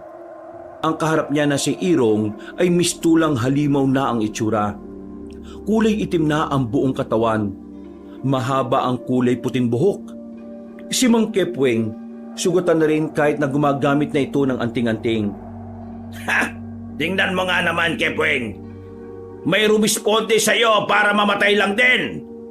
Hindi ka na sana sumunod pa. Di ba sabi ko naman sa'yo, kailangan mo na makakasama? Mas maganda yan. Para naman ganahan ako dahil 2 ang ililibing ko ngayong gabi. Huwag ka masyadong matawa, Irong. Hindi mo lang alam, 2 heads are better than 1. Muling bumangon si Mang Kepweng. Sinabayan ko siya sa pag-atake. Noong mga sandaling yon ay kampante lang ang kalaban naming aswang. Pero ang hindi niya alam, meron kaming binabalak ni Mang Kepweng. Nang makalapit na kami sa kanya, bigla kaming tumigil. Nagtaka rin naman siya sa ginawa namin. Nang siya na ang gagalaw, dinukot na ni Mang Kepweng ang isang botelya ng paminta at isinaboy sa mukha niya. Nang makita namin bumahing ng bumahing si Irong, lumapit ako at nagpadulas papunta sa harapan ng aswang. Sinuntok ko ang pinunong aswang sa pagitan ng 2 niyang hita. Sa sobrang sakit, napasigaw siya at napatili.